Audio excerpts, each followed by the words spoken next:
ಎಲ್ರಿಗೂ ನಮಸ್ಕಾರ. Learn with Chetan YouTube ಚಾನಲ್ಗೆ ನಿಮ್ಮೆಲ್ಲರಿಗೂ ಆಧಾರದ ಸುಸ್ವಾಗತ. ಇಂದಿನ ದಿನ ನಾವು 10ನೇ ತರಗತಿಯ ಗಣಿತ ವಿಷಯದ ಮಾಡೆಲ್ ಪ್ರಶ್ನೆ ಪತ್ರಿಕೆ ಮತ್ತು ಕೀ ಉತ್ತರಗಳನ್ನು ನೋಡ್ತಾ ಹೋಗೋಣ. ಈ ಒಂದು ವಿಡಿಯೋ ನಾಳೆಗೆ ನಡೀತಕ್ಕಂತಹ ಗಣಿತ ಪರೀಕ್ಷೆಗೆ ಸಾಕಷ್ಟು ಉಪಯುಕ್ತವಾಗುತ್ತೆ ಅಂತ ಹೇಳ್ತಾ, ಇದೇ ಒಂದು ಪ್ರಶ್ನೆ ಪತ್ರಿಕೆ ಸಾಕಷ್ಟು ಪ್ರಶ್ನೆಗಳು ನಾಳೆ ಪರೀಕ್ಷೆಯಲ್ಲಿ ಬರುವಂತಹ ಸಂಭವನೀಯತೆ ಜಾಸ್ತಿ ಇರ್ತದೆ ಅಂತ ಹೇಳ್ತಾ ಬನ್ನಿ ವಿಡಿಯೋನ ಸ್ಟಾರ್ಟ್ ಮಾಡೋಣ. ಮೊದಲಿಗೆ ಮಲ್ಟಿಪಲ್ ಚಾಯ್ಸ್ ಪ್ರಶ್ನೆಗಳು. ಮೊದಲನೇ ಪ್ರಶ್ನೆ, P of X equals to X square minus 3 ಈ ಬಹುಪದೋಕ್ತಿಯ ಶೂನ್ಯತೆಗಳು ಅಂತ ಕೇಳಿದಾನೆ. ಆಪ್ಷನ್ ಬಿ ಆನ್ಸರ್ ಆಗಿರ್ತದೆ. √3, ಮೈನಸ್ √3m ಅನ್ನೋದು ಸರಿಯಾದ ಉತ್ತರ ಆಗ್ತದೆ. ನೆಕ್ಸ್ಟು ಎರಡನೇ ಪ್ರಶ್ನೆ ನೋಡಿ, a1x plus b1y plus c1 equals to 0 ಮತ್ತು a2x plus b2y plus c2 equals to 0 ಈ ರೇಖಾತ್ಮಕ ಸಮೀಕರಣಗಳ ಜೋಡಿಯಲ್ಲಿ a1/a2 is equal to b1/b2 is not equal to c1/c2 ಆದರೆ ಈ ಸಮೀಕರಣಗಳು ಪ್ರತಿನಿಧಿಸುವ ಜೋಡಿಗಳು ಅಂತ ಕೇಳ್ತಾನೆ. ಆಪ್ಷನ್ ಸಿ ಸಮಾಂತರ ರೇಖೆಗಳು ಸರಿಯಾದ ಉತ್ತರ ಆಗಿರ್ತದೆ. ನೆಕ್ಸ್ಟು ಮೂರನೇ ಪ್ರಶ್ನೆ, ಇವುಗಳಲ್ಲಿ ಸಮೀಕರಣವು ಅಂತ ಕೇಳಿದಾನೆ. ಯಾವುದಪ್ಪ ಅಂದರೆ ಆಪ್ಷನ್ ಬಿ ಸರಿಯಾದ ಸಮೀಕರಣವಾಗಿರ್ತದೆ. x into x plus 1 is equals to 0 ಅನ್ನೋದು. ನಾಲ್ಕನೇ ಪ್ರಶ್ನೆ, ಪಿ ಮತ್ತು ಕ್ಯೂಗಳು ಸಹ ಅವಿಭಾಜ್ಯಗಳಾದರೆ ಪಿ ಸ್ಕ್ವೇರ್ ಮತ್ತು ಕ್ಯೂ ಸ್ಕ್ವೇರ್ನ ಸಹವು ಅಂತ ಕೇಳ್ತಾನೆ. ಆನ್ಸರ್ 1 ಅನ್ನೋದು ಸರಿಯಾದ ಉತ್ತರ ಆಗ್ತದೆ. ಐದನೇ ಪ್ರಶ್ನೆ, ಎ ಬಿ ಸಿ ಡಿ ಒಂದು ಸಮಾಂತರ ಚತುರ್ಭುಜ. ಪಿ ಯು ಬಿ ಸಿಯ ಮೇಲಿನ ಒಂದು ಬಿಂದು ಡಿ ಪಿ ಮತ್ತು ಎ ಬಿಗಳನ್ನು ಒಂದು ಬಿಂದುವಿನಲ್ಲಿ ಸಂಧಿಸುವಂತೆ ವೃದ್ಧಿಸಿದರೆ ಕೆಳಗಿನವುಗಳಲ್ಲಿ ಸರಿಯಾದ ಸಂಬಂಧವು ಅಂತ ಕೇಳ್ತಾನೆ. ಆನ್ಸರ್ ಆಪ್ಷನ್ ಎ ಆಗಿರ್ತದೆ. D P divided by P L equals to A B divided by B L ಆಗ್ತದೆ. ನೆಕ್ಸ್ಟು ಆರನೇ ಪ್ರಶ್ನೆ, ಕೊಟ್ಟಿರೋ ಆವೃತ್ತಿ ವಿತರಣಾ ಪಟ್ಟಿಯಲ್ಲಿ ಬಹುಲಕವಿರುವ ವರ್ಗಾಂತರ ಕೆಳಮಿತಿಯು ಅಂತ ಕೇಳಿದಾನೆ. ಆನ್ಸರ್ ಆಪ್ಷನ್ ಸಿ 30 ಸರಿಯಾದ ಉತ್ತರ ಆಗ್ತದೆ. ನೆಕ್ಸ್ಟು ಏಳನೇ ಪ್ರಶ್ನೆ ನೋಡಿ, ಕೆಳಗಿನವುಗಳಲ್ಲಿ ಯಾವುದೋ ಒಂದು ಘಟನೆಯ ಸಂಭವನೀಯತೆಯಾಗಿರಬಹುದು ಅಂತ ಇದೆ. ಸೊ ಆಪ್ಷನ್ ಡಿ 0.7 ಅನ್ನೋದು ಸರಿಯಾದ ಉತ್ತರ ಆಗ್ತದೆ. ಇದು ಯಾಕಪ್ಪ ಅಂದರೆ ಸಂಭವನೀಯತೆ ಯಾವಾಗಲೂ 0 ಮತ್ತು 1ರ ಮಧ್ಯದಲ್ಲಿ ಇರ್ತದೆ. ಎಂಟನೇ ಪ್ರಶ್ನೆ, 6, x, 14 ಇವು ಸಮಾಂತರ ಶ್ರೇಣಿಯಲ್ಲಿದ್ದರೆ ಎಕ್ಸ್ನ ಬೆಲೆ ಅಂತ ಕೇಳ್ತಾನೆ. ಸೊ ಎಕ್ಸ್ನ ಬೆಲೆ 10 ಸರಿಯಾದ ಉತ್ತರ. ಆಪ್ಷನ್ ಎ 10 ಸರಿಯಾದ ಉತ್ತರ ಆಗ್ತದೆ. 1 ಅಂಕದ ಪ್ರಶ್ನೆಗಳು 8 ಪ್ರಶ್ನೆಗಳು 1 ಅಂಕ, ಟೋಟಲ್ಗೆ 8 ಅಂಕಗಳು ಈ ಮೇನಿಂದ ಸಿಗ್ತವೆ. a1x plus b1y plus c1 equals to 0 ಮತ್ತು a2x plus b2y plus c2 equals to 0 ಈ ಜೋಡಿ ರೇಖಾತ್ಮಕ ಸಮೀಕರಣಗಳು ಪ್ರತಿನಿಧಿಸುವ ರೇಖೆಗಳು ಪರಸ್ಪರ ಛೇದಿಸಿದರೆ ಅವು ಎಷ್ಟು ಪರಿಹಾರಗಳನ್ನು ಹೊಂದಿರುತ್ತವೆ ಅಂತ ಕೇಳ್ತಾನೆ. ಅವು ಛೇದಿಸಿದರೆ 1 ಪರಿಹಾರವನ್ನು ಹೊಂದಿರ್ತವೆ. 10ನೇ ಪ್ರಶ್ನೆ ನೋಡ್ರಿ, ಅಲ್ಫಾ ಮತ್ತು ಬೀಟಾಗಳನ್ನು ಶೂನ್ಯತೆಗಳಾಗಿ ಹೊಂದಿರುವ ಒಂದು ಬಹುಪದೋಕ್ತಿ, ಒಂದು ವರ್ಗ ಬಹುಪದೋಕ್ತಿ ಪಿ ಆಫ್ ಎಕ್ಸ್ ಅನ್ನು ಬರೆಯಿರಿ ಅಂತ ಇದೆ. P of X equals to X square minus alpha plus beta into X plus alpha beta ಅಂತ ಬರಿಬೇಕಾಗ್ತದೆ. 11ನೇ ಪ್ರಶ್ನೆ, ಒಂದು ಸಮಾಂತರ ಶ್ರೇಣಿಯ ಮೊದಲು ಎಮ್ ಮತ್ತು ಸಾಮಾನ್ಯ ವ್ಯತ್ಯಾಸ 3 ಆದರೆ ಶ್ರೇಣಿಯ 10ನೇ ಪದ ಕೇಳಿದ್ದಾನೆ. So n equals to a plus n minus 1 d. N 10 ಇದೆ, ಎಮ್ ಪ್ಲಸ್ 10 ಮೈನಸ್ 1 ಇಂಟು 3 ಆಗ್ತದೆ. So A10 equals to m plus 10ರಲ್ಲಿ 1 ಕಳೆದ್ರೆ 9, 9 ಇಂಟು 3 ಅಂದರೆ 27, ಎಮ್ ಪ್ಲಸ್ 27 ಸರಿಯಾದ ಉತ್ತರ ಆಗ್ತದೆ. ನೆಕ್ಸ್ಟ್ ನೋಡಿ 12ನೇ ಪ್ರಶ್ನೆ, ಮೂಲ ಬಿಂದುವಿನಿಂದ -3, 4 ಬಿಂದುವಿಗಿರುವ ದೂರವನ್ನು ಕಂಡು ಹಿಡಿಯಿರಿ ಅಂತ ಇದೆ. ಮೂಲ ಬಿಂದು ಸೂತ್ರ ಗೊತ್ತಿದೆ, D equals to X square plus Y square ಅಂತ ಬರೀಬೇಕು. Square root of X square plus Y square. ಅಲ್ಲಿ ವ್ಯಾಲ್ಯೂವನ್ನು ಪುಟ್ ಆನ್ ಮಾಡಿದಾಗ ನಮ್ಗೆ ಆನ್ಸರ್ ಎಷ್ಟು ಸಿಗ್ತದಪ್ಪ ಅಂದ್ರೆ D equals to square root of 25 ಸಿಗ್ತದೆ. ಸ್ಕ್ವೇರ್ ರೂಟ್ ಆಫ್ 25 ಅಂದರೆ ಡಿ ವ್ಯಾಲ್ಯೂ 5 ಮಾನಗಳು ಅಂತ ಸಿಗ್ತದೆ. ಓಕೆನಾ. ಇನ್ನು 13ನೇ ಪ್ರಶ್ನೆ ನೋಡಿ, tan A into cot A minus cot A second A ಬೆಲೆ ಎಷ್ಟು ಅಂತ ಇದೆ. ಸೊ ವ್ಯಾಲ್ಯೂವನ್ನು ಅಪ್ಲೈ ಮಾಡಿದಾಗ ನಮಗೆ ವ್ಯಾಲ್ಯೂ 0 ಅನ್ನೋದು ಸರಿ ಸಿಗ್ತದೆ. ಇದು ಸರಿಯಾದ ಉತ್ತರ ಆಗ್ತದೆ 13ನೇ ಪ್ರಶ್ನೆಗೆ. 14ನೇ ಪ್ರಶ್ನೆ ನೋಡಿ, ಅಂಚಿನ ಉದ್ದ 6 ಸೆಂಟಿಮೀಟರ್ ಇರುವ ಘನದ ಘನಫಲವನ್ನು ಕಂಡು ಹಿಡಿಯಿರಿ ಅಂತ ಕೇಳ್ತಾನೆ. ವರ್ಗ ಘನದ ಘನಫಲ ಎ ಕ್ಯೂ ಸೂತ್ರ ಇರ್ತದೆ. ಸೊ 6 ಕ್ಯೂಬ್ ಅಂದರೆ 6 ಇಂಟು 6 ಇಂಟು 6 216 ಸೆಂಟಿಮೀಟರ್ ಕ್ಯೂಬ್ ಸರಿಯಾದ ಉತ್ತರ ಆಗ್ತದೆ. ನೆಕ್ಸ್ಟು 15ನೇ ಪ್ರಶ್ನೆ ನೋಡಿ, 6 ಮೀಟರ್ ಎತ್ತರದ ನೇರವಾದ ಕಂಬವು ನೆಲದ ಮೇಲೆ 4 ಮೀಟರ್ ಉದ್ದದ ನೆರಳನ್ನು ಉಂಟು ಮಾಡಿದೆ. ಅದೇ ಸಮಯದಲ್ಲಿ ಒಂದು ಕಟ್ಟಡ 28 ಮೀಟರ್ ಉದ್ದದ ನೆರಳನ್ನು ಉಂಟು ಮಾಡಿದರೆ ಆ ಕಟ್ಟಡದ ಎತ್ತರವನ್ನು ಕಂಡು ಹಿಡಿಯಿರಿ ಅಂತ ಇದೆ. So 6 divide by h equals to 4 divide by 28, h equals to 6 into 28 divide by 4 ಅಂತ ತೊಗೋತೀವಿ. ಸೊ ಕಡ್ತಾ ಹೊಡೆದಾಗ 4 1 4 7 28 ಆಗ್ತದೆ. 6 ಇಂಟು 7 ಬರ್ತದೆ. So 7 6 42, h equals to 42 metre ಆಗ್ತದೆ. ಗೋಪುರದ ಎತ್ತರ ಎಷ್ಟಪ್ಪ ಅಂದರೆ 42 ಮೀಟರ್ ಆಗ್ತದೆ. ಇನ್ನು 16ನೇ ಪ್ರಶ್ನೆ, 7 ಸೆಂಟಿಮೀಟರ್ ತ್ರಿಜ್ಯವನ್ನು ಹೊಂದಿರುವ ಗೋಳದ ಮೇಲ್ಮೈ ವಿಸ್ತೀರ್ಣವನ್ನು ಕಂಡುಹಿಡಿಯಿರಿ. ಗೋಳದ ಮೇಲ್ಮೈ ವಿಸ್ತೀರ್ಣ 4 πr² 4 ಇಂಟು 5 ವ್ಯಾಲ್ಯೂ ಗೊತ್ತಿದೆ 22/7 r² 7 ಇಂಟು 7. ಸೊ ಕಡ್ತಾ ಹೊಡೆದ್ರೆ 7 ಗೆಟ್ ಕ್ಯಾನ್ಸಲ್ ಆಕತಿ. 22 4 88 into 7. So A = 616 centimetre square ಆಗ್ತದೆ. ನೆಕ್ಸ್ಟ್ 2 ಅಂಕದ ಪ್ರಶ್ನೆಗಳು. 17ನೇ ಪ್ರಶ್ನೆ, 2 ಅಂಕಿ ಎಷ್ಟು ಸಂಖ್ಯೆಗಳು 3ರಿಂದ ಭಾಗವಾಗುತ್ತವೆ ಎಂದು ಕಂಡುಹಿಡಿಯಿರಿ ಅಂತ ಕೇಳಿದಾನೆ. ಅಥವಾ 11, 15, 19, 23 ಈ ಸಮಾಂತರ ಶ್ರೇಣಿಯ ಮೊದಲ 20 ಪದಗಳ ಮೊತ್ತವನ್ನು ಕಂಡುಹಿಡಿಯಿರಿ ಅಂತ ಕೇಳಿದಾನೆ. ಸೊ 12, 15, 18 2 ಅಂಕಿಯ ಎಷ್ಟು ಸಂಖ್ಯೆಗಳು 3ರಿಂದ ಭಾಗವಾಗ್ತಾವಲ್ಲ ಇವ 12, 15, 18 ಸೊ 19. A = ಎಷ್ಟಪ್ಪ 12, D = ಎಷ್ಟೈತಿ 3, N = 99. ಓಕೆನಾ. ಫಾರ್ಮುಲಾ ಗೊತ್ತೈತೆ ನಮ್ಗೆ, N = A + n - 1 D. So ಈಗ ಏನು ವ್ಯಾಲ್ಯೂ ತೊಗೊಂಡ್ಬಿಡೋದು ಏನಪ್ಪ 99. A value 12. Okay. Next n - 1 into 3. ಹೌದಾ. ಇಲ್ಲಿ 12ನ ನಾನು ಈಕ್ವಲ್ಸಿಂದ ಈ ಕಡೆ ಹಾಕ್ತಾನೆ. ಸೊ 99 - 12 n - 1 3 ಆಗ್ತದೆ. ಸೊ n - 1 = 87/3 ಆಗ್ತದೆ. 30 ಆನ್ಸರ್ ಬರ್ತದೆ. ಓಕೆನಾ. ಅಥವಾ ಪ್ರಶ್ನೆ ನೋಡಿ, A = 11, D = 15 -4 11 ಅಂದರೆ 4, N = 20, S 20 ವ್ಯಾಲ್ಯೂ ಕೇಳಿದಾನೆ. SN ಸೂತ್ರ ಗೊತ್ತೈತಿ. SN = n/2 2A + n - 1 D. ಫಾರ್ಮುಲಾದಲ್ಲಿ ಎಲ್ಲ ಬೆಲೆಗಳನ್ನು ತುಂಬಿದಾಗ ನಮಗೆ ಲಾಸ್ಟ್ಗೆ ಏನು ಸಿಗ್ತದಪ್ಪ ಅಂದ್ರೆ S 20 ವ್ಯಾಲ್ಯೂ ಪದಗಳ ಮೊತ್ತ ಸಿಗ್ತದೆ. S 20 ಅಂದರೆ 980 ಸರಿಯಾದ ಉತ್ತರ ಆಗ್ತದೆ. 18ನೇ ಪ್ರಶ್ನೆ ನೋಡಿ, Kನ ಯಾವ ಬೆಲೆಗೆ kx² + rx + 1 = 0 ಸಮೀಕರಣದ ಮೂಲಗಳು ಸಮನಾಗಿರುತ್ತವೆ ಅಂತ ಕೇಳಿದಾನೆ.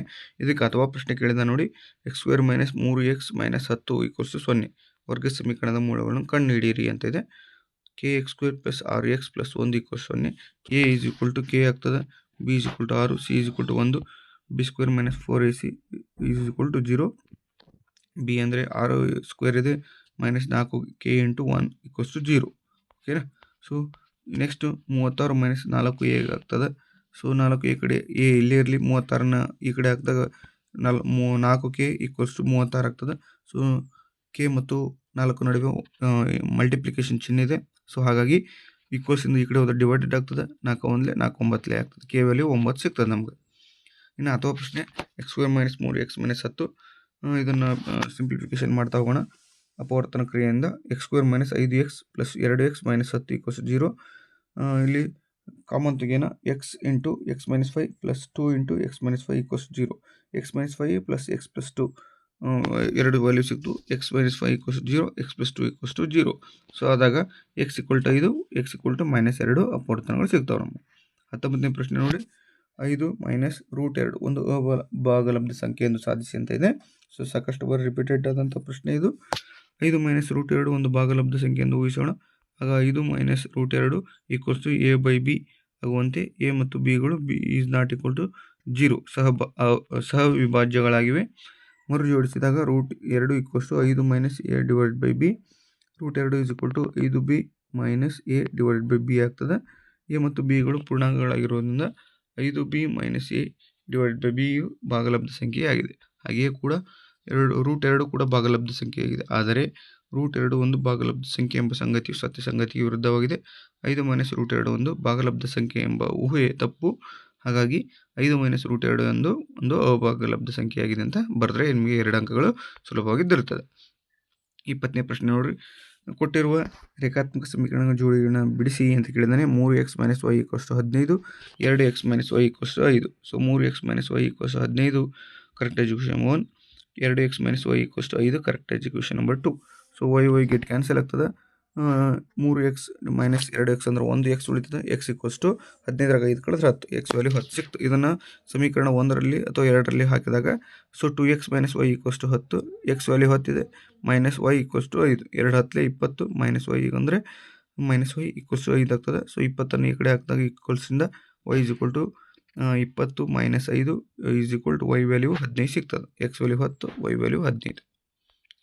ನೆಕ್ಸ್ಟ್ ನೋಡಿ, 21ನೇ ಪ್ರಶ್ನೆ, a = 4, 6, b = x, y ಬಿಂದುಗಳನ್ನು ಸೇರಿಸುವ ರೇಖಾಖಂಡದ ಮಧ್ಯಬಿಂದುವಿನ ನಿರ್ದೇಶಾಂಕಗಳು 6, 5 ಆದರೆ b ಬಿಂದುವಿನ ನಿರ್ದೇಶಾಂಕಗಳನ್ನು ಕಂಡುಹಿಡಿಯಿರಿ ಅಂತಿದೆ. ಫಾರ್ಮುಲಾ ಗೊತ್ತೈತೆ ನಮ್ಗೆ.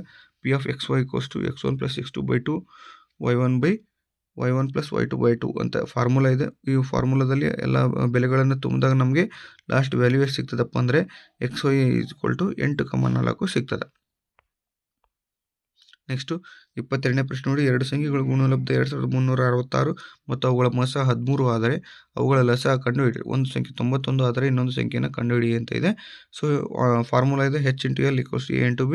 ಎಲ್ ಕಂಡುಹಿಡಬೇಕು. ಹಾಗಾಗಿ L = A × B / H. A × B ಅಂದರೆ 2366 / 13 ಐತಿ. H = 182 ಸಿಕ್ತು. ಸೊ ಇವಾಗ A × B = H × L ಮಾಡಬೇಕಾಗ್ತದೆ. B ವ್ಯಾಲ್ಯೂ ಕಂಡುಹಿಡಿಬೇಕಾಗಿರೋದ್ರಿಂದ H × L / A ಅಂತ ತೊಗೊಳ್ಳೋಣ. 13 × 182 / 91. ಸೊ B ವ್ಯಾಲ್ಯೂ ಎಷ್ಟು ಸಿಗ್ತದಪ್ಪ ಅಂದರೆ 26 ಸಿಗ್ತದೆ. ನೆಕ್ಸ್ಟ್ 23ನೇ ಪ್ರಶ್ನೆ ನೋಡಿ.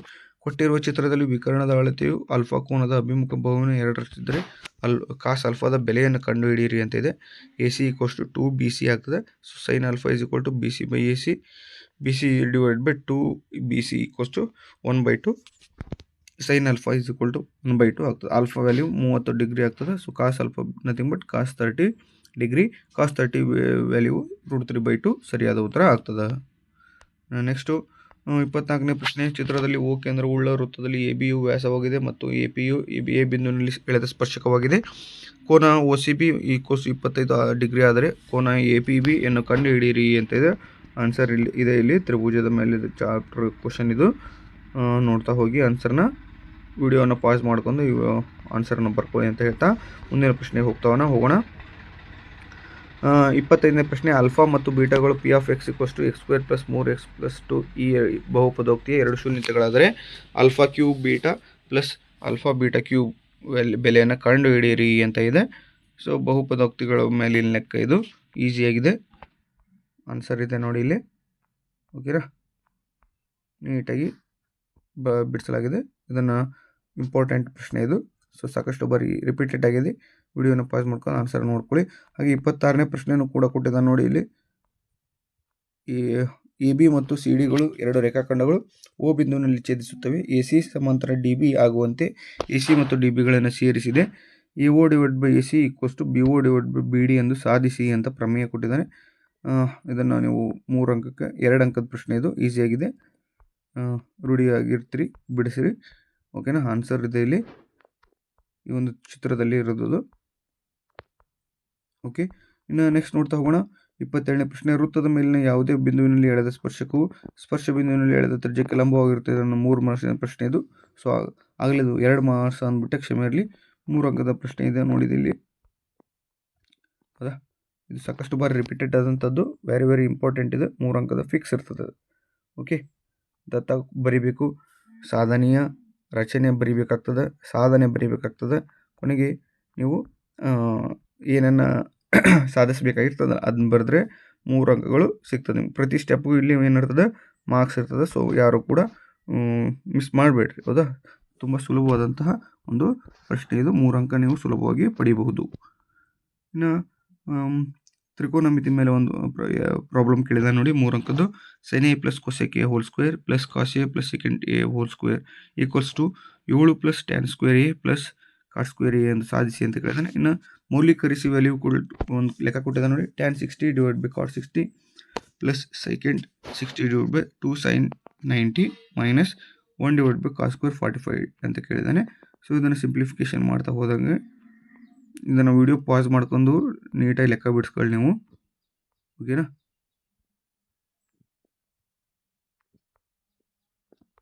ಅದೇ ರೀತಿ ಇನ್ನೊಂದು ಅಥವಾ ಪ್ರಶ್ನೆ ಕೊಟ್ಟಿದ್ದ ನೋಡಿ. ಅಥವಾ ಪ್ರಶ್ನೆ ಮೌಲ್ಯೀಕರಿಸಿ ಅಂತ ಇದೆ. tan 60 ವ್ಯಾಲ್ಯೂ ಹಾಗೆ cos 60 ವ್ಯಾಲ್ಯೂ ಇವನ್ನೆಲ್ಲ ವ್ಯಾಲ್ಯೂವನ್ನು ಹಾಕ್ಕೊಂತ ಹೋಗಬೇಕು.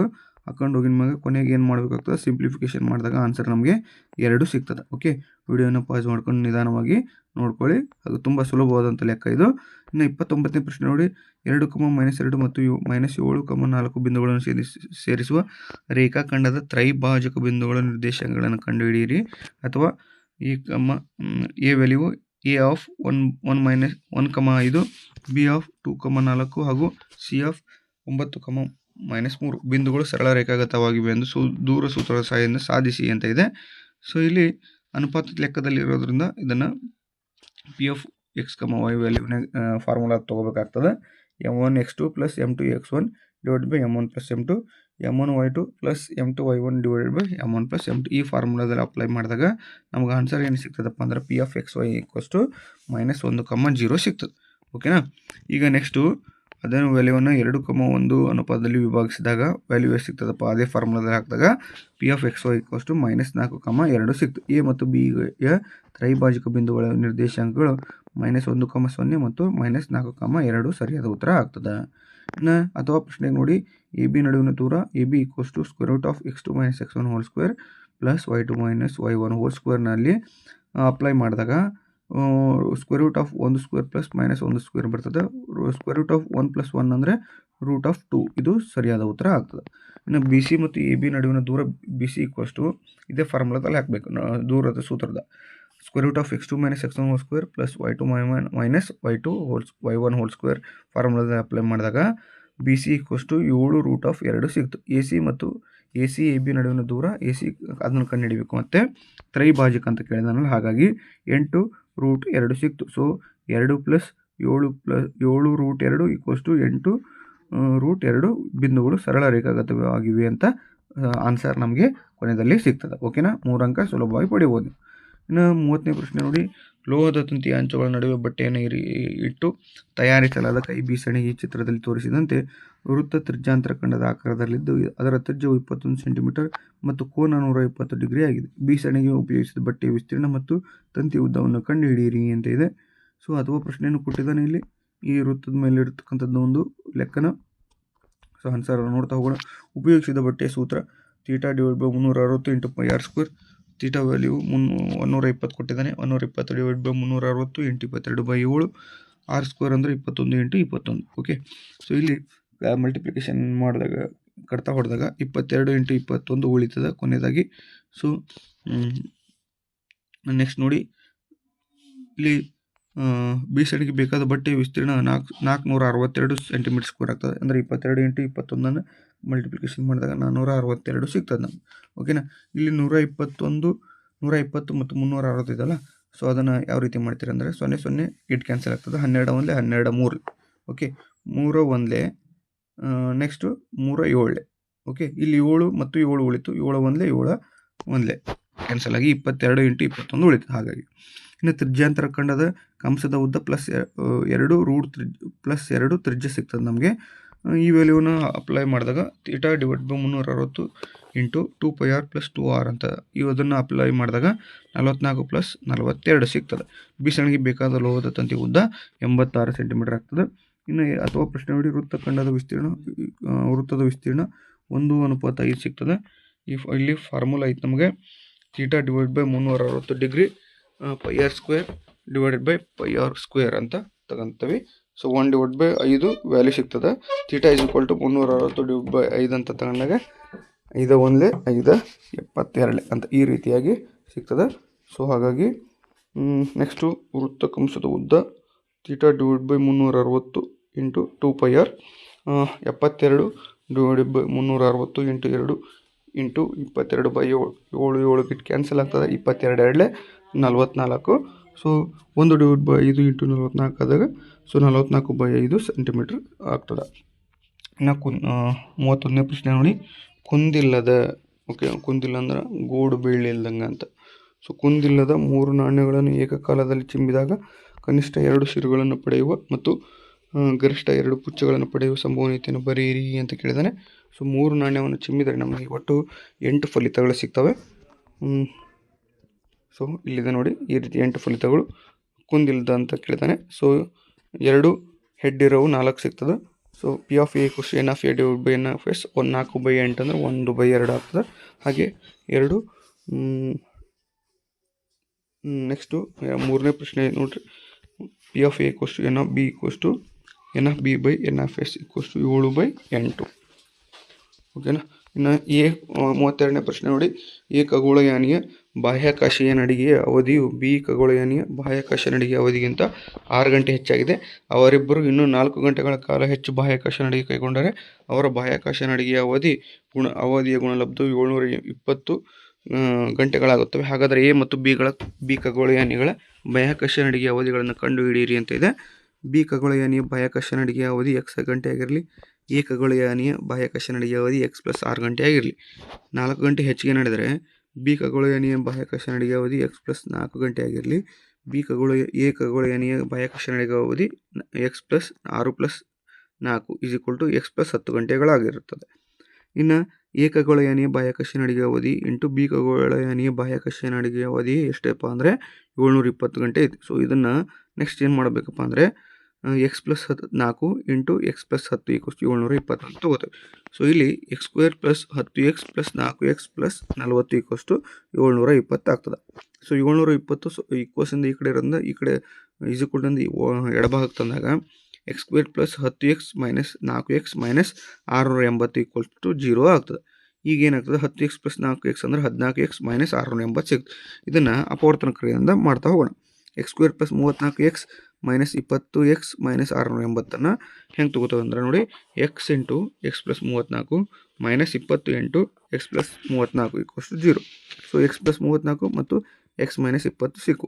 So x + 34 = 0, x - 20 = 0. So x = -34, x = 20 ಸರಿಯಾದ ಉತ್ತರ ಆಗ್ತದೆ. ಸೊ ಇಲ್ಲಿ ನೋಡಿ ಬಿ ಖಗೋಳಯಾನಿಯ ಬಾಹ್ಯಾಕಾಶ ನಡೆಯುವ ಅವಧಿ ಎಷ್ಟಪ್ಪ x = 20. ಖಗೋಳಯಾನಿಯ ಬಾಹ್ಯಾಕಾಶ ನಡೆಯುವ ಅವಧಿ x + 6 = 20 + 6 ಅಂದರೆ 26 ಗಂಟೆಗಳಾಗ್ತದೆ. ಓಕೆನಾ. ಇನ್ನು ನೆಕ್ಸ್ಟ್ ನೋಡಿ ಕೊಟ್ಟಿರೋ ಆವೃತ್ತಿ ವಿತರಣಾ ಪಟ್ಟಿಗೆ ಸರಾಸರಿಯನ್ನು ಕಂಡುಹಿಡಿಯೋದೈತಿ. 33ನೇ ಪ್ರಶ್ನೆ. ಸರಾಸರಿ ಮೊದಲ ವರ್ಗಾಂತರ ಆವೃತ್ತಿ ಕೊಟ್ಟಿರ್ತಾನೆ. ನಾವು xi ಮತ್ತು FI/xi ಕಂಡುಹಿಡಿಬೇಕಾಗ್ತದೆ. ಸೊ ಆವೃತ್ತಿ FI 15 ಸಿಗ್ತದೆ, FI/xi 480 ಸಿಗ್ತದೆ. ಸೊ ಫಾರ್ಮುಲಾ ಗೊತ್ತೆ, ಸರಾಸರಿ ಫಾರ್ಮುಲಾದ್ದು x bar = summation of FI/xi / summation of FI ಅಂತ. 480 / 15 ಅಂದರೆ 15 1 32. ಓಕೆನಾ. ಸರಿಯಾದ ಉತ್ತರ ಸರಾಸರಿ ಎಷ್ಟಪ್ಪ ಅಂದರೆ 32 ಸರಿಯಾದ ಉತ್ತರ ಆಗ್ತದೆ. ಇನ್ನು ನೆಕ್ಸ್ಟ್ ನೋಡಿ ಆವೃತ್ತಿ ವಿತರಣಾ ಪಟ್ಟಿ ಮಧ್ಯಾಂಕವನ್ನು ಕಂಡುಹಿಡಿಯೋಕೆ ಕೊಟ್ಟಿರ್ತಾನೆ. ಫಾರ್ಮುಲಾ ಇದೆ ಇದಕ್ಕೆ. ಸೊ ಫಾರ್ಮುಲಾದಲ್ಲಿ ಅಪ್ಲೈ ಮಾಡಿದಾಗ L = 250 ಸಿಗ್ತದೆ, CF 14, H = 50, F = 20, N / 2 ಅಂದರೆ 44/2 ಅಂದರೆ 22 ಸಿಕ್ತು. ಸೊ ಇಲ್ಲಿ ಫಾರ್ಮುಲಾ ಐತೆ ನೋಡಿರಿ, ಮಧ್ಯಾಂಕ = L + N/2 - CF / F × H ಅಂತ ಇದೆ. ಸೊ ಈ ಫಾರ್ಮುಲಾದಲ್ಲಿ ಬೆಲೆಗಳನ್ನು ನಾವು ತುಂಬಿದಾಗ ನಮಗೆ ಮಧ್ಯಾಂಕ ಎಷ್ಟು ಸಿಗ್ತದಪ್ಪ ಅಂದರೆ 270 ಸಿಗ್ತದೆ. ಇನ್ನು 34ನೇ ಪ್ರಶ್ನೆ. 4 ಅಂಕದ ಪ್ರಶ್ನೆಗಳು. ಸಮಾಂತರ ಶ್ರೇಣಿ ಲೆಕ್ಕ ಕೊಟ್ಟಿರ್ತಾನೆ. ಎರಡರಲ್ಲಿ ಯಾವುದಾದ್ರೂ ಒಂದನ್ನು ನೀವು ಬರಿಬೇಕಾಗ್ತದೆ. 2 ಲೆಕ್ಕಗಳಿದ್ದಾವೆ ಇಲ್ಲಿ. ಸೊ ಸಮಾಂತರ ಶ್ರೇಣಿದು ವಿಡಿಯೋನ ಪಾಸ್ ಮಾಡಿಕೊಂಡು ನೀಟಾಗಿ ನೋಡ್ಕೊಳ್ಳಿ. ಒಂದು ಸಮಾಂತರ ಶ್ರೇಣಿಯ 10ನೇ ಪದವು ಮೊದಲನೇ ಪದದ 3ರಷ್ಟಕ್ಕಿಂತ 2 ಹೆಚ್ಚಾಗಿದೆ ಮತ್ತು 8ನೇ ಪದವು ಮೊದಲನೇ ಪದದ 2ರಷ್ಟಕ್ಕಿಂತ 6 ಹೆಚ್ಚಾಗಿದೆ. ಈ ಶ್ರೇಣಿಯ ಎಷ್ಟು ಪದಗಳವರೆಗಿನ ಮೊತ್ತ 540 ಆಗಿರುತ್ತದೆ ಎಂದು ಕಂಡುಹಿಡಿಯಿರಿ ಅಂತ ಇದೆ. ಇನ್ನು ಅಥವಾ ಪ್ರಶ್ನೆ. ಮೊದಲ ಪದ ಮತ್ತು ಸಾಮಾನ್ಯ ವ್ಯತ್ಯಾಸಗಳ ಅನುಪಾತ 3:2 ಇರುವ ಸಮಾಂತರ ಶ್ರೇಣಿಯ ಮೊದಲ 26 ಪದಗಳವರೆಗಿನ ಮೊತ್ತವು 1456 ಆಗಿದೆ. ಈ ಸಮಾಂತರ ಶ್ರೇಣಿಯನ್ನು ಕಂಡುಹಿಡಿಯಿರಿ ಮತ್ತು ಈ ಶ್ರೇಣಿಯ ಎಷ್ಟನೇ ಪದವು 62 ಆಗಿದೆ ಅಂತ ಇದೆ. ಸೊ ಇಲ್ಲಿ ವ್ಯಾಲ್ಯೂವನ್ನು ಹಾಕ್ತಾ ಹೋದಂಗೆ ನಾವು ನೋಡ್ರಿ, ಒಂದೇದು ನೋಡ್ರಿ 10ನೇ ಪದ ಅಂತ ಕೇಳಿದಾನಲ್ಲ. A10 = 3a + 2, A8 = 2a + 6. So A10 ಹೆಂಗೆ ಬರಿತೇನೆ, a + 9d = 3a + 2 ಅಂತ ಬರಿತೇನೆ. ಇನ್ನು A8 a + 7d = 2a + 6 ಅಂತ ಬರಿತೇನೆ. ಸೊ ಇವನ್ನೆರಡನ್ನು ನೋಡ್ರಿ, -2a + 9d = 2 × 1 - a + 7d = 6 × 2 ಅಂತ ತೊಗೊಂಡಾಗ ನಮಗೇನು ಸಿಗ್ತದಪ್ಪ ಅಂದರೆ -2a + 9d = 2 - 2a + 14d = 12 ಸಿಕ್ತು. ಈಗ 14d ಮತ್ತು 9d ಇದನ್ನ ಕಳೆದಾಗ ನಮ್ಗೆ -5d = -10 ಸಿಗ್ತದೆ. ಡಿ ವ್ಯಾಲ್ಯೂ ಸಿಗ್ತದೆ. ಈಗ ಈ 5ಅನ್ನು ಈಕ್ವಸಿಂದ ಬಲ ಕಡೆ ಹಾಕಿದಾಗ ಮೈನಸ್ ಆಗ್ತದೆ. ಓಕೆ, ಕ್ಷಮೆ ಇರಲಿ, ಡಿವೈಡೆಡ್ ಆಗ್ತದೆ. ಇಂಟು ಇದ್ದು ಡಿವೈಡೆಡ್ ಆಗ್ತದೆ. ಸೊ 5 1 5 2. ಸೊ ಡಿ ವ್ಯಾಲ್ಯೂ 5 ಸಿಕ್ತು. ಡಿ = 2 ಬೆಲೆಯನ್ನು -a + 7d = 6 ಸಮೀಕರಣದಲ್ಲಿ ಆದೇಶ ಮಾಡಿದಾಗ ನಮಗೆ ಎ ವ್ಯಾಲ್ಯೂ ಸಿಕ್ತು. ಎ ವ್ಯಾಲ್ಯೂ ಎಷ್ಟಪ್ಪ 8. ಸೊ ಇವಾಗ SN ಫಾರ್ಮುಲಾ ಹಾಕಬೇಕಾಗ್ತದೆ ನಾವು.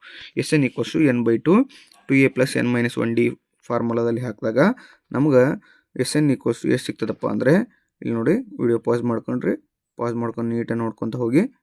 ಓಕೆ, n × n + 7 = 540 ಸಿಕ್ತು. ಸೊ ನೆಕ್ಸ್ಟು ಏನಾಗ್ತದಪ್ಪ ಅಂದರೆ n² + 7n - 540 ಆಗ್ತದೆ. So n² + 27n - 20n - 540 = 0. ಇದನ್ನು ಅಪವರ್ತಿಸುವ ಸುಕ್ರಿಯೆ ಮೂಲಕ ಹಾಕಿದಾಗ ಇಲ್ಲಿ ನಮಗೆ n=-27 ಅಥವಾ n=20 ಸಿಕ್ತು. ಪದಗಳ ಸಂಖ್ಯೆ 20 ಆಗ್ತದೆ. ಓಕೆನಾ.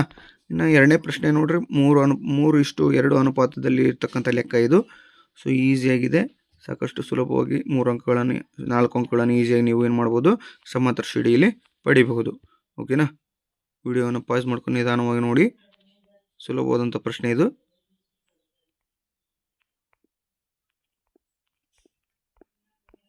ನೆಕ್ಸ್ಟ್ ನೋಡಿ, ಪ್ರಮೇಯ ಇದೆ. 35ನೇ ಪ್ರಶ್ನೆ, ತ್ರಿಭುಜದ 2 ಬಾಹುಗಳನ್ನು 2 ವಿಭಿನ್ನ ಬಿಂದುಗಳಲ್ಲಿ ಛೇದಿಸುವಂತೆ ಒಂದು ಬಾಹುವಿಗೆ ಸಮಾಂತರವಾಗಿ ಎಳೆದ ಸರಳ ರೇಖೆಯು ಉಳಿದೆರಡು ಬಾಹುಗಳನ್ನು ಸಮಾನುಪಾತದಲ್ಲಿ ವಿಭಾಗಿಸುತ್ತದೆ ಎಂದು ಸಾಧಿಸಿ ಅಂತ ಇದೆ. So very important. 4 ಅಂಕಗಳನ್ನು ಸುಲಭವಾಗಿ ಪಡೆಯುತ್ತೀರಿ, ಯಾಕಂದರೆ ಸಾಕಷ್ಟು ಬಾರಿ ಈಗಾಗಲೇ ನೀವು ಬರೆದಿರ್ತೀರಿ. ಇದೇ ಪ್ರಶ್ನೆ ಸಾಕಷ್ಟು ಬಾರಿ ರಿಪೀಟೆಡ್ ಆಗಿರೋದ್ರಿಂದ ಹೆಚ್ಚು ಪ್ರಾಕ್ಟೀಸ್ ಮಾಡಿರ್ತೀರಿ. ನಿಮ್ಗೆ ಆಲ್ರೆಡಿ 4 ಅಂಕ ಜೇಬ್ನಲ್ಲಿ ಇಟ್ಕೊಂಡಿರ್ತೀರಿ ಅಂತ ಹೇಳ್ತಾ ನೆಕ್ಸ್ಟು ನೋಡ್ತಾ ಹೋಗೋಣ. ವಿಡಿಯೋನ ಪಾಸ್ ಮಾಡ್ಕೊಂಡು ನೀಟಾಗಿ ಇನ್ನೊಂದು ಸ್ವಲ್ಪ ಬರ್ಕೋರಿ ಅಥವಾ ನೋಡ್ಕೊಡ್ರಿ. ಓಕೆ, 4 ಅಂಕದ ಪ್ರಮೇಯ ಸಾಕಷ್ಟು ಈಸಿ ಆದಂಥ ಪ್ರಶ್ನೆ ಆಗಿರ್ತದೆ. ಇನ್ನು ನೆಕ್ಸ್ಟ್ ನೋಡಿ, ಎರಡು ಕೊಟ್ಟಿರ್ತಾನೆ, ಯಾವುದಾದ್ರೂ ಒಂದು ಬರೀರಿ ಪ್ರಮೇಯನ. ಈ ಪ್ರಮೇಯನ ಆಲ್ರೆಡಿ ನೀವು ರೂಢಿ ಮಾಡ್ಕೊಂಡಿರ್ತೀರಿ. 4 ಅಂಕಗಳು ಆಲ್ರೆಡಿ ನಿಮ್ಗೆ ಸಿಗ್ತಾವೆ, ಮತ್ತು ಅದನ್ನ ಪದೇ ಪದೇ ಹೇಳೋದು ಬೇಡ. ನಾವು ಮುಂದಿನ ಪ್ರಶ್ನೆ ನೋಡ್ತಾ ಹೋಗಿಬಿಡೋಣ. ಕೊಟ್ಟಿರುವ ರೇಖಾತ್ಮಕ ಸಮೀಕರಣಗಳ ಜೋಡಿಯನ್ನು ನಕ್ಷೆ ವಿಧಾನದಿಂದ ಬಿಡಿಸಿ. ಇದು ಕೂಡ ಸಾಕಷ್ಟು ಬಾರಿ ರಿಪೀಟೆಡ್ ಆದಂಥ ಪ್ರಶ್ನೆಗಳೇ ಬರ್ತವೆ. ನಕ್ಷೆ ಬಿಡಿಸೋದು ನಿಮ್ಗೆ ಭಾಳ ಸುಲಭವಾಗಿರ್ತದೆ. ಓಕೆ, ವ್ಯಾಲ್ಯೂವನ್ನು ಸಿಂಪಲ್ಲಾಗಿ ಹಾಕೋರಿ. 0, 3, 6, 0 ಈ ರೀತಿ, 0, 2, 2, 0 ಈ ರೀತಿ ವ್ಯಾಲ್ಯೂವನ್ನು ಹಾಕ್ರಿ. ಯಾಕಂದ್ರೆ ನಿಮ್ಗೆ ಈಸಿಯಾಗಿ ನಿಮ್ಗೇನು ಸಿಗ್ತದೆ, ಪಾಯಿಂಟ್ ಸಿಗ್ತದೆ. ಪಾಯಿಂಟ್ ಸಿಕ್ಕಿದಾಗ ನೀವೇನು ಮಾಡ್ಬೋದು, ಗ್ರಾಫನ್ನು ಈಸಿಯಾಗಿ ಹಾಕ್ಬೋದು. ಗ್ರಾಫ್ ಈ ರೀತಿಯಾಗಿ ಬಂದು ನೋಡ್ರಿ, ಹೌದಾ ನೋಡ್ರಿ. ನಕ್ಷಾ ವಿಧಾನಕ್ಕೆ ಅಂಕಗಳ ವಿತರಣೆ ಯಾವ ರೀತಿ ಕೊಡೋದು? ಕೋಷ್ಟಕ ಲೆಕ್ಕಾಚಾರ ಮಾಡಿದ್ರೆ 1 + 1 2 ಅಂಕ ಸಿಗ್ತವೆ. ಬಿಂದುಗಳನ್ನು ಗುರುತಿಸಿದ್ರೆ 1.5 ಅಂಕ ಸಿಗ್ತದೆ. ಇನ್ನು ಪರಿಹಾರಗಳನ್ನು ಬರೆದ್ರೆ ಅರ್ಧ ಅಂಕ ಸಿಗ್ತದೆ. ಒಟ್ಟು 4 ಅಂಕಗಳು ನಿಮ್ಗೆ ದೊರೀತದೆ. ಓಕೆನಾ. ಇನ್ನು ನೆಕ್ಸ್ಟ್ ನೋಡಿ, 37ನೇ ಪ್ರಶ್ನೆ, ಚಿತ್ರದಲ್ಲಿ ತೋರಿಸಿರುವಂತೆ ಸಮತಟ್ಟಾದ ನೆಲದ ಮೇಲೆ ಒಂದು ಕಟ್ಟಡ AD ಹಾಗೂ ಒಂದು ಗೋಪುರ BE ನೇರವಾಗಿ ನಿಂತಿವೆ. ನೆಕ್ಸ್ಟು, ಕಟ್ಟಡದ ತುದಿಯಿಂದ ಗೋಪುರದ ತುದಿಗೆ 30 ಡಿಗ್ರಿ ಉನ್ನತ ಕೋನದಲ್ಲಿ AB ನೇರದಲ್ಲಿ ಒಂದು ಡ್ರೋನ್ 10 ಸೆಕೆಂಡುಗಳಲ್ಲಿ ಹೋಗಿ ತಲುಪಿದೆ. ಕಟ್ಟಡದ ಪಾದದಿಂದ ಗೋಪುರದ ತುದಿಗೆ ಇರುವ ಉನ್ನತ ಕೋನವು 60 ಡಿಗ್ರಿ ಹಾಗೂ ಅವುಗಳ ನಡುವಿನ ದೂರವು BD 10√3 ಮೀಟರ್ ಆಗಿದೆ. ಹಾಗಾದರೆ ಕಟ್ಟಡ ಹಾಗೂ ಗೋಪುರಗಳ ಎತ್ತರ, ಕಟ್ಟಡ ಮತ್ತು ಗೋಪುರಗಳ ನಡುವಿನ ದೂರ ಮತ್ತು ಡ್ರೋನ್ ಜವವನ್ನು ಕಂಡುಹಿಡಿಯಿರಿ ಅಂತ ಇದೆ. ಸೊ ಇಲ್ಲಿ ತ್ರಿಕೋನಮಿತಿಯ ಅನ್ವಯಗಳು ಪಾಠದ ಮೇಲೆ ಇರ್ತಕ್ಕಂಥ ಲೆಕ್ಕ ಇದು. ಸೊ ನಮ್ಗೆ ಕಾಸ್ ಡಿಗ್ರಿ ವ್ಯಾಲ್ಯೂ ಸಿಗ್ತದೆ. ಇಲ್ಲಿ ಕಾಸ್ ಡಿಗ್ರಿ DE/BD DE/10√3 ಆಯಿತು. Okay, so cos degree 60 value 1/2 DE/10√3. So ಈಗ DE ವ್ಯಾಲ್ಯೂ ಬೇಕಾಗಿರೋದ್ರಿಂದ DE 5√3 ವ್ಯಾಲ್ಯೂ ಸಿಗ್ತದೆ ನಮಗೆ. ಓಕೆನಾ. 2 1 2 5 ಆದಾಗ ಸೊ 5√3 ಮೀಟರ್ ಆಗ್ತದೆ. ಇನ್ನು ನೆಕ್ಸ್ಟ್ AC DE 5√3 ಮೀಟರ್ ಆದರೆ ತ್ರಿಭುಜ ABCಯಲ್ಲಿ ಅಂತ ತೊಗೊಳ್ಳೋಣ. ಹೌದಾ. tan 30 degree BC/AC. AC value ಗೊತ್ತೈತಿ 5√3 ಅನ್ನೋದನ್ನು. ಓಕೆ, tan 30 ವ್ಯಾಲ್ಯೂ ಎಷ್ಟು ಐತಿ? 1/√3. 1/√3 BC/5 × √3 ಆಗ್ತದೆ. So BC value √3 get cancel ಆದಾಗ BC 5 ಮೀಟರ್ ಸಿಗ್ತದೆ. ಇವಾಗ CE BE - BC ಆಗ್ತದೆ. C ವ್ಯಾಲ್ಯೂ ಎಷ್ಟೈತಿ? 15 - 5 = 10. ಅಂದರೆ C ವ್ಯಾಲ್ಯೂ 10 ಮೀಟರ್ ಸಿಕ್ತು. AD CE 10 ಮೀಟರ್ ಆಗ. ಈಗ ತ್ರಿಭುಜ ABCಯಲ್ಲಿ ಅಂತ ನೋಡಿದ್ರೆ sin 30 ವ್ಯಾಲ್ಯೂ ಕಂಡುಹಿಡಿಯಬೇಕಾಗ್ತದೆ. sin 30 value 1/2 = 5/AB. AB value ಬೇಕಾಗಿರೋದ್ರಿಂದ 2 × 5 ಅಂದರೆ 10 ಆಗ್ತದೆ. ಸೊ AB ವ್ಯಾಲ್ಯೂ 10 ಮೀಟರ್ ಆಗ್ತದೆ. ಡ್ರೋನ್ನ ಜವ 1 ಮೀಟರ್/s² ಆಗ್ತದೆ. ಓಕೆನಾ. ಇನ್ನು 5 ಅಂಕದ ಒಂದು ಪ್ರಶ್ನೆ ನೋಡಿ, ಸಾಕಷ್ಟು ಬಾರಿ ಬಂದಂಥ ಪ್ರಶ್ನೆ, ವೆರಿ ಇಂಪಾರ್ಟೆಂಟ್ ಪ್ರಶ್ನೆಗಳು ಇವು. ಒಂದೇ ಅಳತೆಯ ತ್ರಿಜ್ಯಗಳನ್ನು ಹೊಂದಿರುವ ಸಿಲಿಂಡರ್, ಅರ್ಧಗೋಳ ಮತ್ತು ಶಂಕುವನ್ನು ಚಿತ್ರದಲ್ಲಿ ತೋರಿಸಿರುವಂತೆ ಜೋಡಿಸಿ ಒಂದು ಘನಾಕೃತಿಯನ್ನು ತಯಾರಿಸಲಾಗಿದೆ. ಸಿಲಿಂಡರ್ನ ಎತ್ತರವು 6 ಸೆಂಟಿಮೀಟರ್ ಆಗಿದ್ದು ಜೋಡಿಸಿದ ಘನಾಕೃತಿಯ ಒಟ್ಟು ಎತ್ತರವು 13 ಸೆಂಟಿಮೀಟರ್ ಆಗಿದೆ. ಸಿಲಿಂಡರ್ನ ಘನಫಲವು ಅರ್ಧಗೋಳದ ಘನಫಲದ 3ರಷ್ಟಕ್ಕೆ ಸಮನಾಗಿದ್ದರೆ ಜೋಡಿಸಿದ ಘನಾಕೃತಿಯ ಘನಫಲ ಮತ್ತು ಮೇಲ್ಮೈ ವಿಸ್ತೀರ್ಣವನ್ನು ಕಂಡುಹಿಡಿಯಿರಿ ಅಂತ ಇದೆ. ಒಂದು ಅಥವಾ ಪ್ರಶ್ನೆಯನ್ನು ಕೊಟ್ಟಿರ್ತಾನೆ ನೋಡಿ ಇಲ್ಲಿ. ಒಂದು ಟೊಳ್ಳಾದ ಸಿಲಿಂಡರ್ ಮೇಲೆ ಒಂದು ಶಂಕವನ್ನು ಕೂರಿಸಿ ಚಿತ್ರದಲ್ಲಿ ತೋರಿಸಿರುವಂತೆ ರಾಕೆಟ್ ಒಂದನ್ನು ತಯಾರಿಸಿದೆ. ರಾಕೆಟ್ನ ಎತ್ತರ 44 ಮೀಟರ್ ಹಾಗೂ ಶಂಕುವಿನ ವ್ಯಾಸ ಮತ್ತು ಎತ್ತರಗಳು ಕ್ರಮವಾಗಿ 6 ಮೀಟರ್ ಮತ್ತು 4 ಮೀಟರ್ ಇದೆ. ರಾಕೆಟ್ನ ಹೊರ ಮೇಲ್ಮೈಗೆ ಉಷ್ಣ ನಿರೋಧಕ ಕವಚವನ್ನು ಅಳವಡಿಸಲು 1 ಮೀಟರ್ ಸ್ಕ್ವೇರ್ಗೆ 10,000 ರುದಂತೆ ತಗಲುವ ವೆಚ್ಚವನ್ನು ಕಂಡುಹಿಡಿಯಿರಿ ಅಂತ ಕೇಳಿದ್ದಾನೆ. ಮೊದಲೇ ಪ್ರಶ್ನೆಗೆ ಉತ್ತರ ನೋಡಿ. ಸಿಲಿಂಡರ್ನ ಘನಫಲ = 3 × ಅರ್ಧಗೋಳದ ಘನಫಲ. ಸಿಲಿಂಡರ್ನ ಘನಫಲದ ಸೂತ್ರ πr² h = 3 × 2/3 πr³ ಅಂತ ಇದೆ. h = 26, r = 26. So r value ಎಷ್ಟು ಸಿಗ್ತದಪ್ಪ ಅಂದರೆ 3 ಸೆಂಟಿಮೀಟರ್ ಸಿಕ್ತು ನಮಗೆ. ಇನ್ನು ಶಂಕುವಿನ ನೇರ ಎತ್ತರ 13 - 6 + 3 = 13 - 9 ಆಗ್ತದೆ. ಸೊ ಟೋಟಲ್ ಆಗಿ ಶಂಕುವಿನ ನೇರ ಎತ್ತರ 4 ಸೆಂಟಿಮೀಟರ್ ಸಿಕ್ತು. ಇನ್ನು ಶಂಕುವಿನ ಓರೆ ಎತ್ತರ L = √r² + h² ಫಾರ್ಮುಲಾದ ಹಾಕಿದಾಗ L = 5 ಸೆಂಟಿಮೀಟರ್ ಸಿಕ್ತು ನಮಗೆ. ಓಕೆನಾ. ಇನ್ನು ನೆಕ್ಸ್ಟ್ ನೋಡಿ, ಘನಾಕೃತಿಯ ಘನಫಲ = ಶಂಕುವಿನ ಘನಫಲ ಪ್ಲಸ್ ಸಿಲಿಂಡರ್ ಘನಫಲ ಪ್ಲಸ್ ಅರ್ಧಗೋಳದ ಘನಫಲ. ಇವು ಮೂರನ್ನು ಹಾಕಿದಾಗ V = 1/3 πr² h + πr² h + 2/3 πr³. Okay, ಈ ಫಾರ್ಮುಲಾ ಸಿಕ್ತು ನಮಗೆ. 3 ಫಾರ್ಮುಲಾ ತೊಗೊಂಡು ಅಪ್ಲೈ ಮಾಡಿ ಪ್ಲಸ್ ಮಾಡಿದಾಗ ಅಂದರೆ ಕೂಡಿಸಿದಾಗ V = 264 ಸೆಂಟಿಮೀಟರ್ ಕ್ಯೂಬ್ ಸಿಕ್ತು ನಮಗೆ. ಈಗ ನೆಕ್ಸ್ಟು ಘನಾಕೃತಿಯ ಮೇಲ್ಮೈ ವಿಸ್ತೀರ್ಣವನ್ನು ಕಂಡುಹಿಡಿಯಬೇಕು. ಮೇಲ್ಮೈ ವಿಸ್ತೀರ್ಣ = ಶಂಕುವಿನ ವಕ್ರ ಮೇಲ್ಮೈ ವಿಸ್ತೀರ್ಣ ಪ್ಲಸ್ ಸಿಲಿಂಡರ್ನ ವಕ್ರ ಮೇಲ್ಮೈ ವಿಸ್ತೀರ್ಣ ಪ್ಲಸ್ ಅರ್ಧಗೋಳದ ವಕ್ರ ಮೇಲ್ಮೈ ವಿಸ್ತೀರ್ಣವನ್ನು ಕಂಡುಹಿಡಿಯಬೇಕು. So A = πrl + 2πrh + 2πr² formula ಅದು. ಈ ಫಾರ್ಮುಲಾದಲ್ಲಿ ಅಪ್ಲೈ ಮಾಡಿದಾಗ A ವ್ಯಾಲ್ಯೂ ಎಷ್ಟು ಸಿಗ್ತದಪ್ಪ ನಮಗೆ 216.85 ಸೆಂಟಿಮೀಟರ್ ಸ್ಕ್ವೇರ್ ಸಿಕ್ತು. ಇನ್ನು ಅಥವಾ ಪ್ರಶ್ನೆ ನೋಡಿ, ವ್ಯಾಸ 6 ಮೀಟರ್ ಇದೆ, ತ್ರಿಜ್ಯ 3 ಮೀಟರ್, ಶಂಕುವಿನ ಓರೆ ಎತ್ತರ L = r² + h². L = 5 metre, h value 40 metre ಐತಿ. ರಾಕೆಟ್ನ ವಕ್ರ ಮೇಲ್ಮೈ ವಿಸ್ತೀರ್ಣ = ಶಂಕುವಿನ ವಕ್ರ ಮೇಲ್ಮೈ ವಿಸ್ತೀರ್ಣ ಪ್ಲಸ್ ಸಿಲಿಂಡರ್ ವಕ್ರ ಮೇಲ್ಮೈ ವಿಸ್ತೀರ್ಣ. A = πrl + 2πrh ಫಾರ್ಮುಲಾದಲ್ಲಿ ಅಪ್ಲೈ ಮಾಡಿದಾಗ A ವ್ಯಾಲ್ಯೂ 801.43 ಮೀಟರ್ ಸ್ಕ್ವೇರ್ ಸಿಕ್ತು. ಹಾಗಾದರೆ ರಾಕೆಟ್ನ ಹೊರ ಕವಚಕ್ಕೆ ಉಷ್ಣ ನಿರೋಧಕ ಅಳವಡಿಸಲು 1 ಮೀಟರ್ ಸ್ಕ್ವೇರ್ಗೆ 10,000 ರೂಪಾಯಿ ಆದರೆ 801 × 43 ಮೀಟರ್ ಸ್ಕ್ವೇರ್ಗೆ ತಗಲುವ ವೆಚ್ಚ ಒಟ್ಟು 80,14,300 ರೂಪಾಯಿಗಳು ಆಗ್ತದೆ. ಓಕೆನಾ. ಸೊ ಇದಾಗಿತ್ತು ಇಂದಿನ ವಿಡಿಯೋ. ಈ ವಿಡಿಯೋ ನಿಮಗೆ ಇಷ್ಟ ಆಗಿದ್ದರೆ ದಯವಿಟ್ಟು ಲೈಕ್ ಮಾಡಿ, ಶೇರ್ ಮಾಡಿ, ಕಮೆಂಟ್ ಮಾಡಿ. ಹಾಗೆ ಇನ್ನೂ ಹೆಚ್ಚು ವಿಡಿಯೋಗಳನ್ನು ಮಾಡಲಿಕ್ಕೆ ನಮಗೆ ಸ್ಫೂರ್ತಿಯಾಗುವಂತೆ ಸಬ್ಸ್ಕ್ರೈಬ್ ಮಾಡ್ಕೊಳ್ಳೋದನ್ನು ದಯವಿಟ್ಟು ಮರಿಬೇಡಿ ಅಂತ ಹೇಳ್ತಾ, ಈ ಒಂದು SSLC ಪರೀಕ್ಷೆಗೆ ಸಹಾಯವಾಗುವಂಥ ಎಲ್ಲ ವಿಡಿಯೋಗಳನ್ನು ನಿಮ್ಮ ಮುಂದೆ ತರಲಿಕ್ಕೆ ನಾವು ಪ್ರಯತ್ನ ಮಾಡ್ತೀವಿ. ದಯವಿಟ್ಟು ಈ ವಿಡಿಯೋಗಳು ಇಷ್ಟ ಆಗಿದ್ದರೆ ಲೈಕ್ ಮಾಡಿ, ಶೇರ್ ಮಾಡಿ, ಕಮೆಂಟ್ ಮಾಡಿ, ಹಾಗೆ ಸಬ್ಸ್ಕ್ರೈಬ್ ಮಾಡ್ಕೊಳ್ಳೋದನ್ನು ದಯವಿಟ್ಟು ಮರಿಬೇಡಿ ಅಂತ ಹೇಳ್ತಾ, ಇಷ್ಟೊತ್ತು ವಿಡಿಯೋ ನೋಡಿರ್ತಕ್ಕಂಥ ನಿಮ್ಮೆಲ್ಲರಿಗೆ ತುಂಬ ಧನ್ಯವಾದಗಳು. ನಿಮ್ಗೆ ಯಾವ ಒಂದು ಕಾನ್ಸೆಪ್ಟ್ ಮೇಲೆ ಡೌಟ್ ಇದ್ದರೆ ಆ ಒಂದು ಕಾನ್ಸೆಪ್ಟನ್ನು ನೀವು ಕಮೆಂಟ್ ಬಾಕ್ಸ್ನಲ್ಲಿ ತಿಳಿಸೋದ್ರ ಮೂಲಕ ಹೇಳಿ, ನಾವು ಆ ಒಂದು ಕಾನ್ಸೆಪ್ಟ್ನ ಮೇಲ್ಭಾಗದಲ್ಲಿ ವಿಡಿಯೋಗಳನ್ನು ಮಾಡ್ತೀವಿ ಅಂತ ಹೇಳ್ತಾ, ಇಷ್ಟೊತ್ತು ವಿಡಿಯೋ ನೋಡಿರ್ತಕ್ಕಂಥ ನಿಮ್ಮೆಲ್ಲರಿಗೆ ಧನ್ಯವಾದಗಳನ್ನು ತಿಳಿಸ್ತೇನೆ. Thank you so much.